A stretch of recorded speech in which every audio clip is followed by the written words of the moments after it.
âme vivante, le thème de cette vidéo, c'est le combat spirituel. Je vais m'essayer à ce thème important en donnant ma compréhension de ce qu'est le combat spirituel. Pour cela, je vais m'appuyer sur deux textes. Un texte de Paul qui est très connu, Éphésiens 6, 10 à 20, et un texte aussi de Pierre qui est moins connu, mais qui est très intéressant pour le combat spirituel. 1 Pierre 5, 1 à 11. Nous avons là les deux piliers de la foi chrétienne, Pierre et Paul. Et c'est intéressant de voir comment eux ont combattu spirituellement avec l'aide de l'Esprit Saint. Alors, je donne le plan de cette vidéo. En introduction, nous aurons Éphésiens 6, 10 à 11. Ça va nous servir pour l'introduction. Après l'introduction, nous aurons une première partie qui part donc de Éphésiens 6, 12. Ça sera la première partie. Et puis, la deuxième partie, ça sera Éphésiens 6, 13 à 18. Et la conclusion, ce sera donc avec Pierre. 1 Pierre 5, 1 à 11. Je commence par lire pour l'introduction. Éphésiens 6, 10 à 11. Pour le reste, soyez dynamiques en la donne, dans le pouvoir de sa force. Revêtez l'armure d'Élohim pour être capable de tenir en face des fraudes du diable. Éphésiens 6, 10 à 11. Ce qu'il faut retenir dans ce passage, c'est qu'il faut, dans le combat spirituel, il ne faut pas être amorphe. Il faut être dynamique. Dynamique, c'est-à-dire conscient. Dynamique, c'est-à-dire plein d'énergie. Dynamique, c'est-à-dire rempli de l'Esprit Saint. Le dynamisme, on va le trouver dans l'Esprit Saint. La seconde phrase, d'ailleurs, le dit, dans le pouvoir de sa force. C'est là que nous allons trouver le dynamisme, dans la force de la donne. Le combat spirituel est un combat qui n'est pas physique. Il ne s'agit pas de se donner des coups de poing. C'est un combat qui se passe au niveau des esprits. Et à l'entame, Paul nous dit que nous avons besoin de la force de la donne, c'est-à-dire du Seigneur, pour nous battre. Ce n'est pas nous qui allons nous battre. La force du Seigneur, elle vient en nous, par son souffle sacré, par son Esprit Saint. Mais ça n'a rien à voir avec notre force à nous. Ce n'est pas une force physique, c'est une force spirituelle. Où est-ce qu'on va la chercher? Dans la parole de Dieu. Revêtez l'armure d'Élohim, justement. La seconde partie, nous allons éplucher l'armure d'Élohim. Sans l'armure d'Élohim, il n'y a pas de combat spirituel. C'est ce que nous dit ce passage, en introduction. Il nous fait comprendre que pour être capable de tenir en face de Satan, nous avons besoin de l'Esprit du Seigneur. Parce que Satan est un fraudeur. C'est ce que ce passage nous dit. C'est un fraudeur. Pour tenir en face des fraudes, des ruses, des combines, des mensonges, des manigances, des subterfuges, Satan use de beaucoup d'artifices. Et quand on ne le sait pas, on est un peu perdu. Ce passage nous dit, dès le départ, qu'il s'agit de fraude. Il n'y a rien de vrai. Tout ce que Satan fait, c'est faux. c'est du faux. Satan, c'est du faux. Mais, étant donné que c'est une personne qui travaille, enfin un esprit qui travaille dans le visuel, alors ça nous impressionne. Et souvent, nous prenons peur et nous paniquons. Ce passage nous dit qu'il s'agit de fraude. Et pour être capable de tenir, ce n'est pas par notre force, mais uniquement avec la force du Seigneur.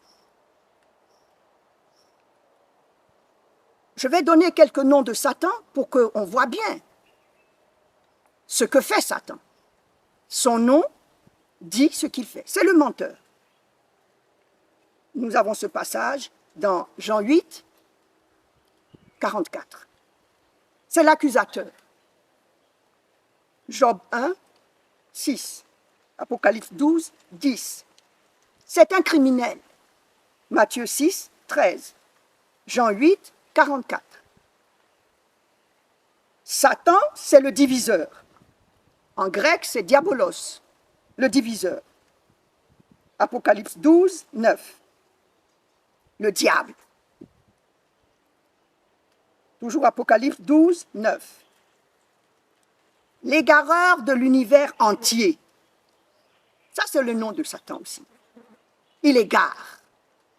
Et il égare tout le monde, y compris ses adeptes, il les égare. Apocalypse 12, 9. Chouraki utilise un terme qui est très explicite. Le souffle contaminé, en opposition au souffle sacré.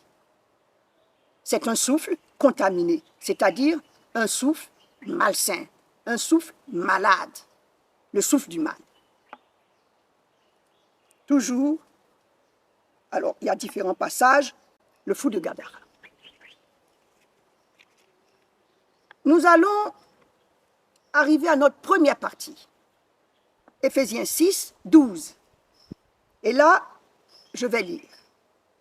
Parce que notre lutte n'est pas contre la chair et le sang, mais contre les principautés, contre les autorités, contre les cosmocrates de la ténèbre, contre les souffles du mal dans les airs. Notre lutte n'est pas contre la chair et le sang.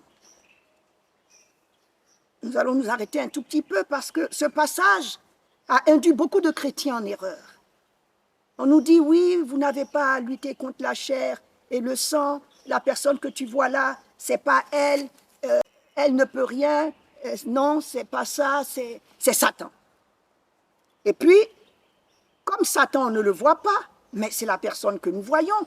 Et on nous dit, cette personne, non, tu ne peux rien, c'est pas elle, c'est Satan.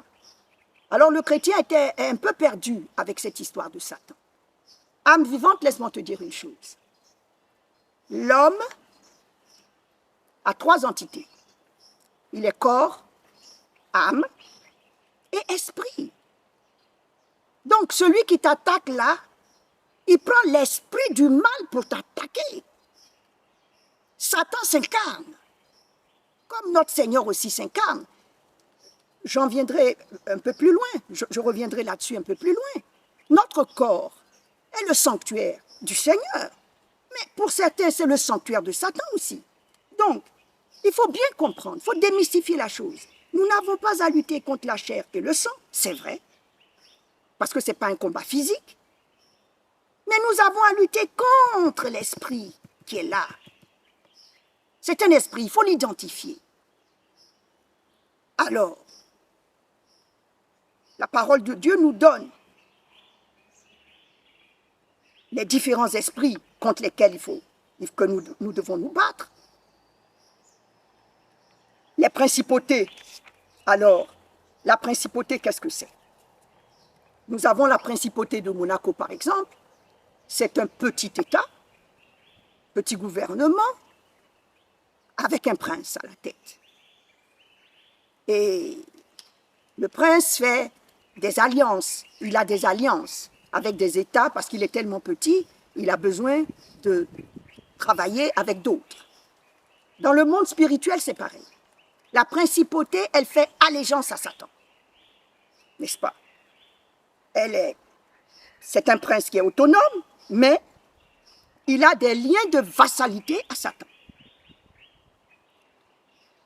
Et les autorités ou les dominations, une autorité exerce un pouvoir sur un territoire. C'est la raison pour laquelle, dans nos États, nous devons prier pour nos autorités. Les autorités ont la lourde responsabilité de conduire un peuple sur un territoire. Si nous ne prions pas, ça va être la pagaille. Il faut prier pour que du haut du ciel, le Seigneur inspire nos autorités pour que nous ayons la paix, que nous ayons la prospérité. Il faut prier sans cesse pour nos autorités. C'est essentiel. À côté de ces autorités-là, il y a les autorités qui sont spirituelles et que l'on retrouve dans des mariages. On retrouve ces autorités-là dans les amitiés. Il y a des lieux de travail où véritablement vous avez des personnes qui se comportent comme des autorités. Ils prennent pouvoir et puis vous écrasent. Alors, ils vous considèrent, vous, comme leur territoire. Ils viennent, s'installent et puis vous maltraitent. Nous avons le cas, par exemple, des drogués. Comment voulez-vous qu'un drogué se pique? Ce n'est pas possible. On ne peut pas vouloir se faire du mal jusqu'à ce point. C'est tout simplement que l'esprit qui est descendu sur eux et qui est entré en eux, ce sont des esprits que l'on peut qualifier comme des autorités. Ils ont pris autorité sur ces personnes, ils considèrent ces personnes comme leur territoire, et puis ils agissent. Nous avons, après les autorités, les dominations, nous avons les cosmocrates de la ténèbre. Alors, les cosmocrates de la ténèbre, c'est la version de Chouraki qui dit ça. Ailleurs, c'est les régisseurs du monde des ténèbres. Le régisseur d'une prison, on sait comment il fonctionne.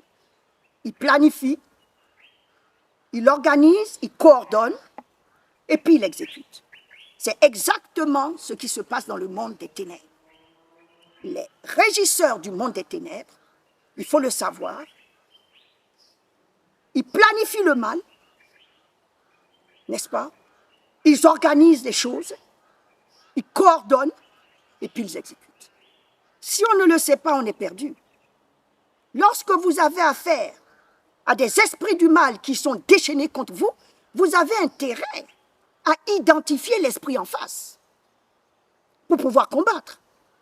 Parce qu'un régisseur du monde des ténèbres, il faut savoir qu'il tricote des intrigues, il fabrique, il construit. Et vous êtes au milieu. Ce n'est pas une petite affaire. Il faut vraiment être conscient de ce passage. Et ce n'est pas des blagues, c'est une réalité. Dans le monde d'aujourd'hui, nous avons de nombreuses personnes qui, pour accéder à leur désir, ont choisi Satan. Les esprits du mal et qui exercent ce mal en direct sur d'autres personnes. Il faut le savoir. Nous arrivons au souffle sacré du mal dans les ciels. Alors, aujourd'hui, nous avons les ondes. Tout se passe dans les ondes. Les portables fonctionnent par les ondes. Satan s'est emparé des ondes pour agir. 2G, 3G, 4G. Allez-y comprendre quelque chose là-dedans. Une chose est sûre, tous ces portables demandent une chose, la géolocalisation. Mais pourquoi est-ce qu'on vous géolocalise? Il faut le comprendre. Nous n'allons pas détailler ça ici, parce que ce serait trop long. Mais, pour bien indiquer l'incarnation de Satan dans les êtres vivants, je vais lire des passages où c'est clair. Les personnes qui sont là ont été possédées par Satan. Jean 8, 44. Vous êtes du père le diable, et vous voulez faire les combines de votre père. Celui-là est un tueur dès en tête. Jean 8, 44. Alors, de quoi s'agit-il? Notre Seigneur Jésus-Christ est aux prises avec des Hébreux qui se faisaient passer pour ses adeptes, c'est-à-dire qu'ils marchent avec Jésus-Christ, ils croient en Jésus-Christ, ils sont des croyants. Et ils marchent avec Jésus.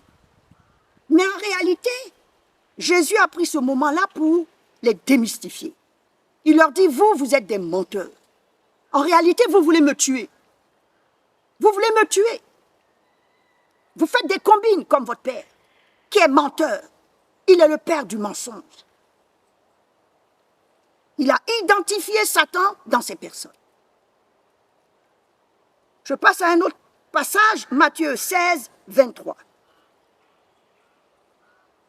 Yeshua se tourne et dit à Pétros, « Pars loin de moi, Satan !» Alors ça, c'est la Bible de Chouraki. Dans certaines versions, c'est « arrière de moi, Satan ». Alors, dans ce passage, en Matthieu 16, 16, on a vu Pierre faire sa belle profession de foi et dire « Tu es le Messie, le Dieu vivant, le Fils du Dieu vivant ».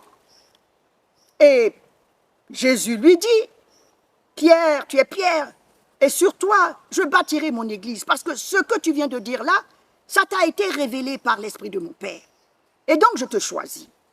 Et sur toi, je vais bâtir l'église. Et les portes de l'enfer ne pourront rien contre elle. Matthieu 16, 16. Et on voit que Jésus dit à Pierre, « Arrière de moi, Satan ». Alors, on est un peu surpris. Qu'est-ce qui s'est passé en si peu de temps? Il vient d'instituer Pierre comme le chef de son église. Et voilà qu'il lui dit, « Arrière de moi, Satan ». Pierre devient Satan.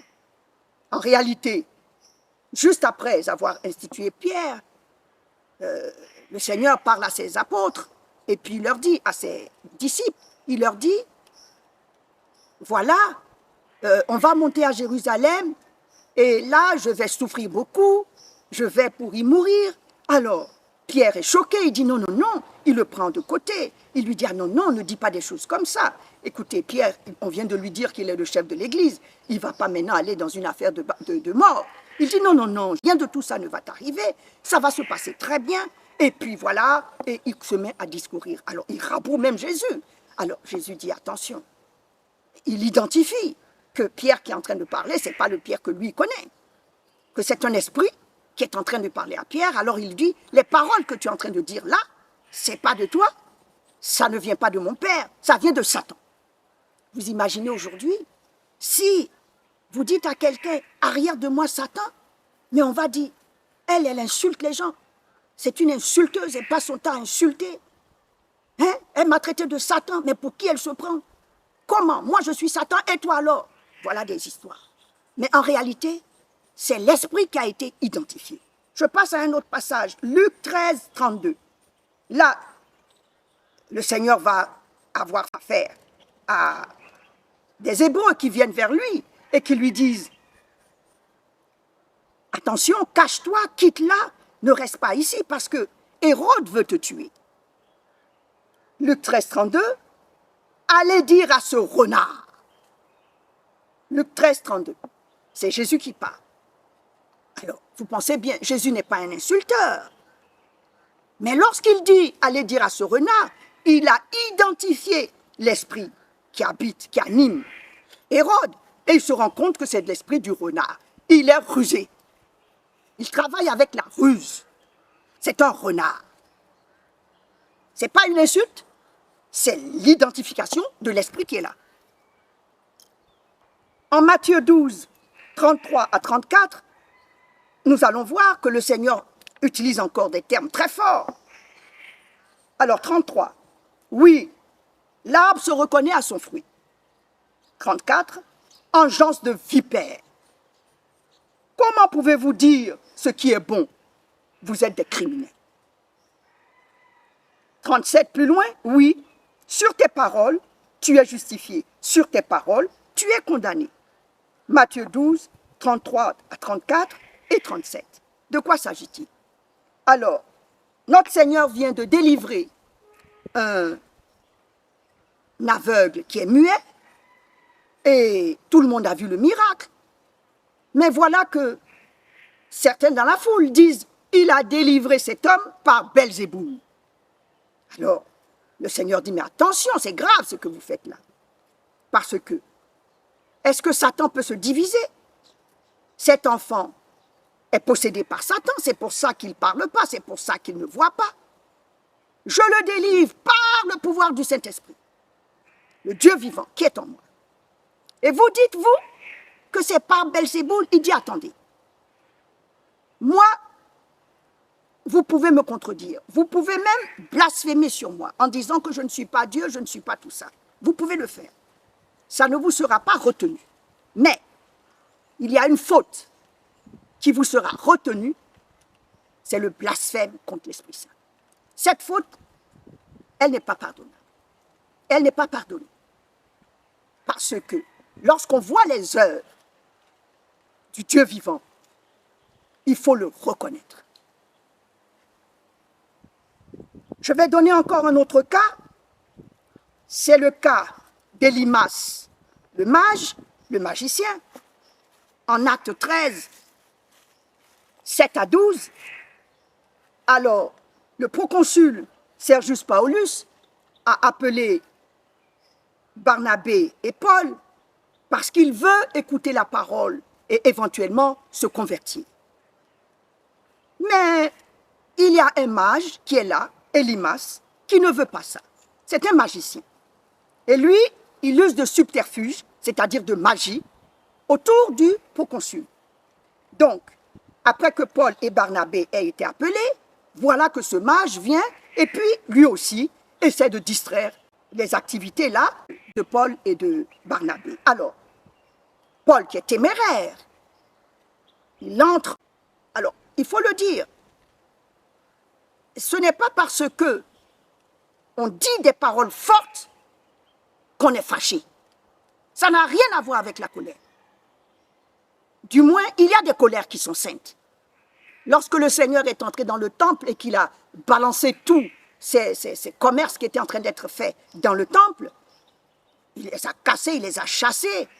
C'est une colère qui est sainte.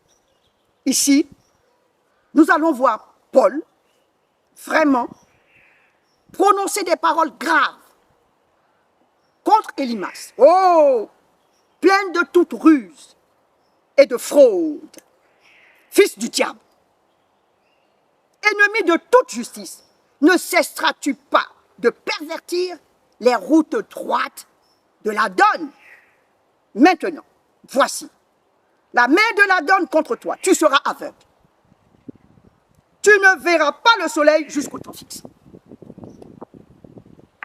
Acte 13, 10, 11. Soudain, obscurité et ténèbres tombent sur lui. Il se tourne ici et là, cherchant quelqu'un pour le conduire. Bien. De nos jours, si une scène comme ça se passe, c'est presque sûr que c'est Paul qu'on va traiter de sorcier. On va dire, voilà, comment se fait-il? Il a maudit le monsieur. Hein? Voilà, il a appelé sur lui l'esprit de cécité. Et voilà que le monsieur maintenant est aveugle. Hein? C'est lui, il a maudit. Hein? C'est un sorcier. Voilà que le monsieur est aveugle. Aujourd'hui, il faut dire que la vérité est travestie. La vérité de l'évangile est travestie. Les rôles sont inversés. Une telle scène aujourd'hui, si elle se passe de nos jours, c'est Paul qui sera pris à partie. Parce que Élimas le magicien est devenu aveugle. Mais en réalité, c'est un combat spirituel qui était engagé aux côtés du proconsul. Le magicien était là pour distraire, pour faire en sorte que le proconsul ne se convertisse pas. Il était là en opposition aux forces du Dieu vivant pour divertir, n'est-ce pas, empêcher la conversion du proconsul. Nous allons arriver donc à la deuxième partie. Cette deuxième partie, c'est Éphésiens 6, 13 à 18. Je lis. Pour cela, prenez l'armure d'Élohim afin d'être capable de résister le jour du mal en mettant tout en œuvre pour tenir debout. Debout donc, les reins saints de vérité. Revêtez la cuirasse de justice. Chaussez vos pieds d'élan pour l'annonce de la paix, brandissant surtout le bouclier de l'adhérence, par lequel vous serez capable d'étouffer les flèches brûlantes du crime. Prenez le casque du salut. L'épée du souffle, c'est le mot d'Élohim. Je vais m'arrêter là. Cette deuxième partie est très intéressante parce que c'est là que nous avons l'armure d'Élohim. L'armure d'Élohim, ce sont les outils que l'Esprit Saint met à notre disposition dans ce combat spirituel. Il redit la même phrase qu'il a dite au début, afin d'être capable. Au début, il avait dit, afin d'être capable de tenir devant les fraudes du diable. Là, il est question maintenant, afin d'être capable de résister le jour du mal, en mettant tout en œuvre pour tenir debout. C'est un combat, âme vivante. Alors, pour tenir debout, si tu es malade et que tu ne peux pas tenir debout, ce n'est pas grave, reste couché. Reste couché, c'est pas grave. Mais, on peut être couché et être dynamique dans la donne, c'est-à-dire par la parole de Dieu. Proclame la parole de Dieu dans ton lit. Annonce la parole de Dieu dans ton lit. Et tu verras que ce que tu annonces arrive. Debout, c'est une position lorsqu'on se porte bien, lorsqu'on est jeune. Mais avec l'âge et avec la maladie, on peut être couché et combattre spirituellement. Debout donc. Voilà les outils que Dieu nous donne. La vérité, la justice, ce sont les fondations pour qu'il y ait la paix.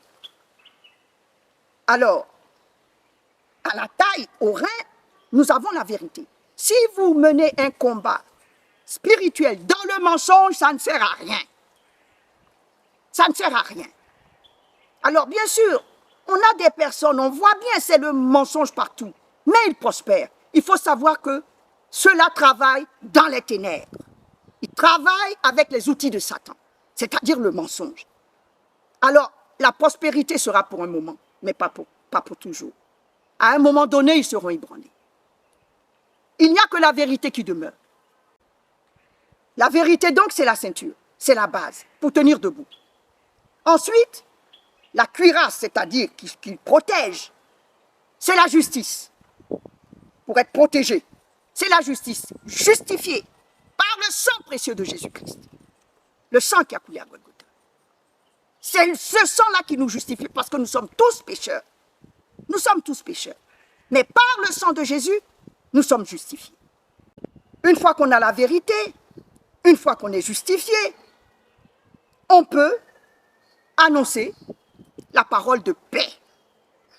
La paix va toujours avec la vérité et la justice. Alors, dans la justice justifiée par le sang de Jésus, là-dedans, nous avons la justice, l'esprit de justice, c'est-à-dire ne pas commettre d'injustice. C'est compris dedans.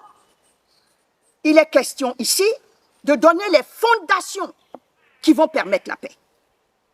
Alors, bien sûr, il y a des paix apparentes. Il y a des paix que l'on croit être des paix, mais qui ne sont pas des paix. Ce n'est pas la paix. La vraie paix, elle est basée sur la vérité, elle est basée sur la justice. Ce sont les conditions obligatoires. Une fois qu'on a la vérité, la justice et qu'on a la paix, toujours dans le combat spirituel, ce qui va mettre le Satan en déroute, c'est le bouclier de la foi. C'est-à-dire, chaque fois que le diable envoie ses flèches, il vous attaque, il vous attaque, il vous attaque. Alors, souvent qui dit les flèches brûlantes qui vous déstabilisent. Ce qui va arrêter ces flèches-là, c'est la foi. Par la proclamation, la célébration du Seigneur, par la proclamation de la parole de Dieu, on va mettre le diable en déroute. Parce que la proclamation de la parole de Dieu, dans la parole de Dieu, il y a Dieu lui-même. Et c'est lui qui combat. Lorsque vous annoncez la parole de Dieu, la puissance qui se trouve dans la parole de Dieu se déploie. Et elle agit. Elle ne remonte pas au Seigneur sans produire ses effets. C'est certain. Et donc, la foi est importante. C'est un élément essentiel. Sans la foi, il n'y a pas de combat spirituel. Ensuite, il faut être sauvé, bien sûr. Ça rejoint la justice du début. Il faut être sauvé, c'est-à-dire avoir débarrassé sa vie de toutes sortes de fautes. Il faut mener une vie sanctifiée. Il faut être né de nouveau. C'est essentiel. Comme cette vidéo ne dure pas longtemps, je ne vais pas m'étaler dessus, mais je reviendrai sur des aspects du combat spirituel. Et de dernier élément, prenez donc le casque du salut, l'épée du souffle, c'est-à-dire l'épée avec laquelle on va se battre, c'est le mot d'Élohim. Le mot d'Élohim, c'est le mot de Chouraki pour dire la parole de Dieu. C'est avec la parole de Dieu qu'on se bat. Alors, si tu ne connais pas la parole de Dieu, âme vivante, tu es perdu. C'est la raison pour laquelle il faut proclamer la parole de Dieu. Il faut célébrer Dieu à travers sa parole. C'est ça qui met en déroute le Satan. Et c'est ça qui nous donne la possibilité de sortir vainqueur de toutes nos épreuves. J'arrive donc au verset 18 qui nous donne la méthodologie, comment se battre. Dans le souffle, c'est-à-dire dans l'esprit. Persévérer, persévérer, tout en prière et imploration, priant tout le temps. Et pour cela, intercédant en toute persévérance et imploration pour tous les consacrés. Alors, c'est essentiel, hein, ce passage. Il faut persévérer. Persévérer dans la prière. Parce que les événements peuvent être contraires. On voit beaucoup de choses qui se passent. On dit, oh, c'est fini, Dieu n'existe pas. Comment cela est possible? Comment ceci? Comment cela? La parole de Dieu dit dans le souffle, c'est-à-dire en esprit. Nous ne marchons pas par la vue, nous marchons dans l'esprit. Donc, dans l'esprit, même si les événements sont contraires, ce n'est pas grave. Il faut continuer de prier. Il faut persévérer dans la prière. Il ne faut pas baisser les bras. Il faut continuer de prier. Priez toujours. C'est ce que le Seigneur lui-même nous dit en Luc 18, 1. Priez toujours, ne perdez pas cœur. Priez toujours. Et là, Paul nous donne un élément important. Il dit en intercédant. C'est-à-dire, c'est un élément aussi qui est important. Il faut prier pour les autres. Il faut prier pour nos hommes consacrés. C'est important. Il faut prier pour les frères et sœurs. C'est important. L'intercession est importante. Mais, à côté de ça, il faut dire aussi, on peut intercéder, c'est vrai, mais pas toujours. On a vu le Seigneur Jésus tout à l'heure qui a dit, il y a un cas dans lequel on ne peut plus intercéder. Et je fais une petite parenthèse à cet endroit-là pour donner ce cas-là. Matthieu 12, 31, sur quoi je vous dis, toute faute, tout blasphème seront remis aux hommes, mais le blasphème contre le souffle ne sera pas remis. Matthieu 12, 31.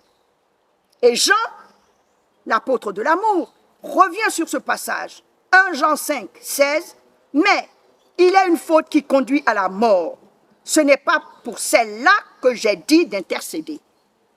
Donc, il y a une faute pour laquelle on ne peut plus intercéder, c'est la faute contre l'Esprit Saint. Là-dessus, il faut qu'on soit clair. Nous avons même vu Paul qui a livré Alexandros et Hyménaïos à Satan. Parmi ceux-là, Hyménaïos et Alexandros que j'ai livrés à Satan pour qu'ils apprennent à ne plus blasphémer. 1 Timothée 1, 20. J'arrive à la conclusion. Et je vais dire quelque chose qui est essentiel aussi.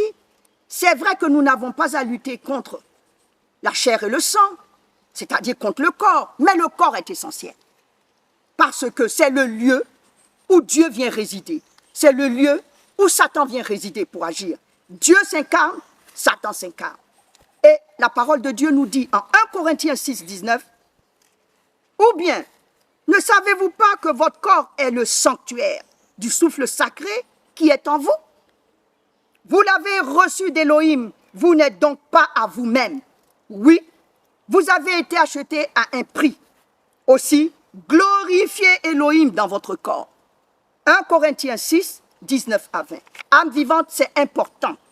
Nous voyons aujourd'hui beaucoup de choses qui se passent autour de nous. Mais il faut qu'on se comprenne que glorifier Dieu dans son corps, c'est essentiel. Les communicateurs aujourd'hui, ils parlent du non-verbal.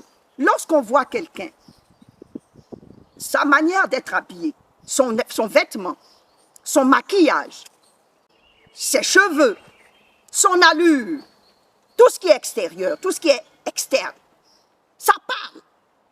Oui, nous voyons des jeunes gens aujourd'hui, les vestes, les costumes. Normalement, le costume, il est un peu long. Mais là, maintenant, les costumes sont sautés, c'est court, très court. Et on voit la braguette. Et la braguette, qu'est-ce qu'on voit? Les pantalons sont serrés, le sexe est dessiné.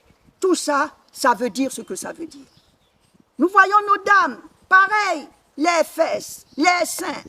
Tout ça, c'est vraiment très, très serré et tout ça. Bon, c'est un choix. Ça parle. La parole de Dieu nous dit « Glorifiez Dieu dans votre corps ». C'est ce que nous dit la parole de Dieu. Et le choix est fait. Nous sommes dans un combat spirituel. Le 21e siècle est un combat spirituel. Les forces du mal sont déchaînées. Le Seigneur aussi, il agit promptement, oui. Et nous voyons ce combat qui se passe sous nos yeux. Je termine avec ce passage de Pierre. 1 Pierre 5, 6 à 10. Humiliez-vous donc sous la main puissante d'Élohim pour qu'il vous exalte à temps. Remettez-lui toute votre angoisse parce qu'il se soucie de vous. Soyez sobre, veillez. Votre adversaire, le diable, comme un lion qui rugit, marche, cherchant qui dévorer. Résistez-lui, ferme dans l'adhérence, sachant que les mêmes tourments assaillent votre fraternité dans l'univers. Alors, l'Élohim de tout chérissement, celui qui vous appelle à sa gloire, dans le Messie en pérennité, après que vous aurez souffert un peu, vous disposera, vous s'affermira, vous fortifiera et vous donnera de solides fondations. À lui la puissance aux pérennités des pérennités. Amen. 1 Pierre 5, 6 à 10. Âme vivante, j'en ai terminé. Ce passage est essentiel. Humiliez-vous sous la main puissante de notre Seigneur. Alors, l'humilité aujourd'hui. On entend beaucoup de gens qui disent que quand on est humble, on rase les murs, on parle bas. Non. L'humilité, il s'agit tout simplement de reconnaître que nous avons un Créateur. C'est le Dieu vivant. Il faut reconnaître Dieu. Or, qu'est-ce qu'on constate? Il y a beaucoup de gens aujourd'hui qui ne croient pas en Dieu. Ce sont des orgueilleux. Ils estiment qu'eux sont le centre du monde. C'est eux qui font tout. Tout arrive par eux. Ils ont la force, ils ont la puissance, leur science. C'est avec la science qu'ils font tout. Ce n'est pas vrai. La science est le nom de Dieu. Dans Genèse, à partir de Genèse 2, nous voyons notre Seigneur lui-même faire la première opération en sortant Ève d'Adam. La première chirurgie, elle s'est passée là-bas. Et nous avons vu dans toute la Bible, le nom de Dieu est science. Tout ce qu'il a fait avec science. Il faut reconnaître que Dieu est le premier scientifique. Aujourd'hui, on veut opposer la science à Dieu, c'est faux. Science est le nom de Dieu. Mais les orgueilleux ne reconnaissent pas. Alors, l'humilité, c'est de s'humilier devant Dieu. L'humilité, ce n'est pas de parler bas, ce n'est pas de raser les murs, non. L'humilité, c'est de reconnaître l'autorité de Dieu. Amen. Et Pierre nous prévient que Satan est un adversaire dangereux. Il rôde à chaque instant, il rôde, il cherche qui dévorer. C'est écrit. Âme vivante, vas-tu te laisser dévorer par Satan? Non. Qu'est-ce que tu vas faire? Voilà ce que la parole de Dieu nous dit. Résistez-lui, ferme dans l'adhérence. C'est par la foi qu'on résiste à Satan. C'est en proclamant la parole de Dieu, en célébrant Dieu, en dansant, en chantant, par des hymnes et des cantiques. Voilà comment on célèbre Dieu et voilà comment on repousse Satan. Résistez-lui. On entend aujourd'hui beaucoup de gens qui disent non, ça ne fait rien. Tu sais, comme tu es chrétien là, il faut laisser tomber. Laisse tomber, cette affaire-là, laisse, c'est pas grave, laisse. Dieu va faire pour toi. La parole de Dieu dit, résistez-lui. Ferme dans l'adhérence. Et Pierre, qui est le chef de l'Église, il nous donne une stratégie. Il dit dans ce combat, c'est vrai, vous allez souffrir. Mais lorsque le Seigneur, lorsqu'il verra que vous aurez souffert un peu, j'aime bien ce un peu, en réalité on souffre beaucoup, mais Pierre il dit, quand vous aurez souffert un peu, le Seigneur, première chose, il vous disposera. Deuxième chose, il vous affermira. Troisième chose, il vous fortifiera. Quatrième chose, il vous donnera de solides fondations en Yeshua le Messie. Voilà la réalité. Âme vivante, j'en ai terminé avec le combat spirituel. Et je veux te dire que si tu pries toujours, comme le Seigneur nous le recommande, il faut prier toujours et ne pas perdre cœur. Luc 18, 1. Si tu pries toujours, si véritablement tu es toujours dans la joie du Seigneur et que tu proclames la parole de Dieu et que tu célèbres Dieu à travers des chants, des hymnes et des cantiques, la victoire est certaine au nom de Yeshua. Amen. Âme vivante, je veux prier pour toi, pour toutes les personnes qui traversent des moments difficiles, des moments très difficiles. Je veux te dire, âme vivante, quels que soient les moments que tu traverses, tu as entendu ce que la parole de Dieu nous dit. Ce sont les fraudes du diable, ce sont les mensonges du diable, ce sont les stratégies du diable, ce sont les combines du diable, ce sont les subterfuges du diable, ce sont les intrigues du diable, ce sont les tricots. Il tricote, le diable tricote, il tricote. Mais toi, sois sereine, sois serein, quelles que soient les difficultés dans lesquelles tu te trouves. Accroche-toi à la parole de Dieu. Proclame la parole de Dieu. Je veux prier pour toute personne qui aujourd'hui traverse des moments difficiles, âme vivante. Accroche-toi à Dieu. Père, au nom de Yeshua, je te demande, par le pouvoir du sang précieux de Jésus-Christ et par le pouvoir du nom de Jésus-Christ, de toucher toutes ces âmes vivantes qui traversent des moments difficiles, qui ne se retrouvent pas à cause des événements et qui ont baissé les bras. Je te demande, Père, au nom de Yeshua, de visiter toutes ces âmes et de leur redonner courage et force dans le nom de Yeshua. J'appelle, je réclame sur ces personnes le sang précieux de Jésus-Christ afin que ce sang qui a coulé à Golgotha les justifie maintenant et plaide leur cause devant la face du Père, au nom de Yeshua. Et que ces personnes sortent victorieuses de toutes leurs épreuves, au nom de Yeshua. Amen, amen, amen. Gloire à Dieu.